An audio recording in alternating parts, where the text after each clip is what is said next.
Eddie Howe's not going to get sacked after all. My name is Tolu, he's Dan. And all the noise around Eddie Howe getting sacked after Newcastle went on a horrible run sometime in January. But February has been a good month for Newcastle United. They've won the UEFA Champions League knockout playoff round quite easily. They probably should have gotten more against Manchester City. But then, at the end of the day, things look like they've turned around for Newcastle. And what a time to play David Moyes and his Everton team, who look like they're heading in the other direction.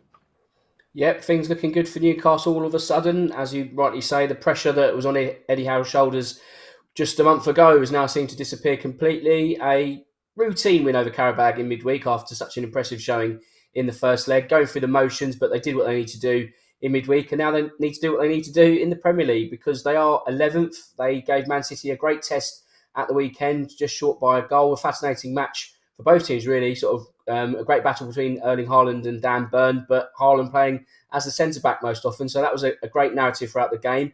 But yes, Newcastle will be buoyant by not just their European win, but their run of away performances. Obviously, as I say, no win against Man City, but before then, they've won at Tottenham, they've won at Aston Villa, and they've also won that comprehensive win in Qarabağ. So they are looking very sharp. There's a lot about Nick Voltemade playing in midfield rather than attack, and that's been a point of debate up in Newcastle, but ultimately Newcastle are getting their results, so it doesn't seem too much of an issue. Where the German playing in midfield and Newcastle not winning, then that would obviously put more pressure on Eddie Howe. So it doesn't matter too much if the team are doing their job as a whole, and that's exactly what they're doing at the moment.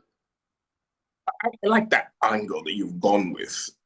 Everyone remembers a certain striker that Newcastle United bought, thought he was going to bang in goals, didn't bang in goals, end up in midfield, and has been a mainstay for Newcastle ever since. I know every German, because most Germans rate Nick Voltemade very highly. In England, it might not be a bad idea pushing him into midfield, but back in Germany, they're not going to like it. No, they're not, because obviously there's the small matter of the World Cup in just a few months, and I think Voltemade will have to consider whether it taints his ability to go to America in June. As I say, because Newcastle are winning more often than not, it's not a big issue. Anthony Gordon's taken the role instead, and he's doing it very well and getting the goals that are needed to get Newcastle over the line. So it's a kind of a balancing act between what you need to do for the team, but obviously you've got your own international interests. I don't think Voltemade is going to be knocking on Eddie Howe's door because ultimately he's still getting first-team football. If he was on the bench and not scoring goals, that's a bigger issue. But ultimately, he's needing to do a job for the team, and he's still doing it well. There's no doubts on his level of performance. It's still solid, but obviously it's not the position he wants to be playing. So at what point do you raise your hand and say to the manager, we need to have a chat? Okay, let's leave Newcastle for a bit and talk about Everton. Since they moved to the new ground, the Hill Dickinson Stadium, there's been talk around the fact that they've seemed to struggle a bit. Obviously, it isn't Goodison Park. They've done some of the best work on the road this year, it has to be said. What's the feeling like, you think, for Everton fans? They're not in danger of getting relegated. They're not particularly pushing higher up the table. Is their season in danger of maybe pushing out a bit? What's the motivation now for David Moyes and this Everton side? Well, I think they're still in with a rough chance of Europe. When you look at where Brentford are in 7th, Everton 2 points further back. Sorry, 3 points further back, only 2 positions behind. So I think European football is still part of the conversation.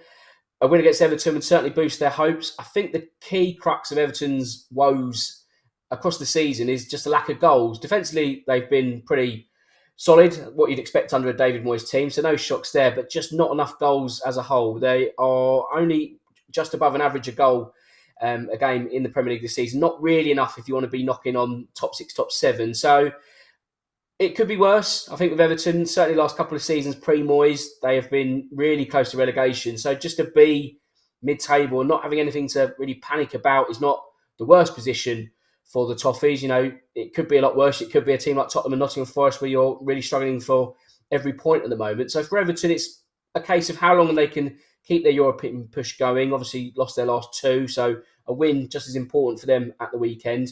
Should they lose, you probably then think, okay, maybe they are just mid-table and it will start to peter out, but they just need to find a bit more consistency, and that would probably be the difference coming into the season.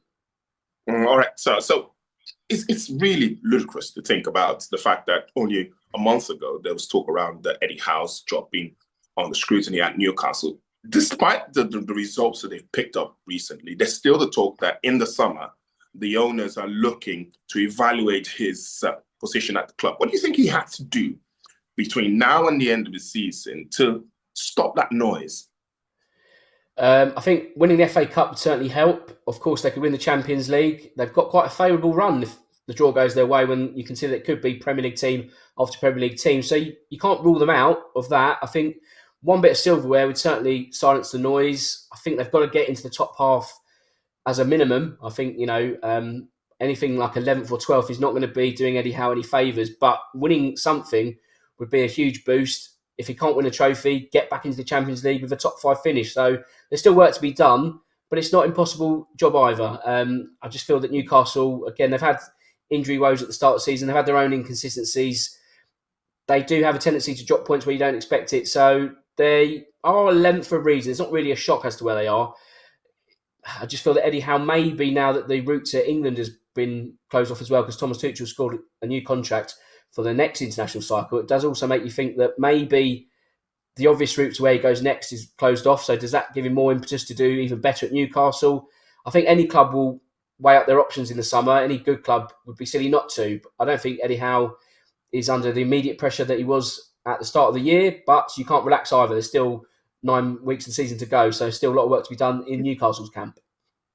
All right, so let's put our betting caps on then very quickly. You said something. Newcastle tend to drop points when you don't expect them to. Is that going to happen? I don't think it will. I don't think Everton just have enough goal threat. So because of that, I'm going to go for the home win and under 2.5 goals. I just feel that if Newcastle can get the first goal, then I can't really see Everton laying a glove thereafter. They've been quite shallow in attack over the last few weeks. And I think that will prove the case at St James's Park. All right. Thank you very, very much, Dan. Detailed as always. Thanks, Tolu.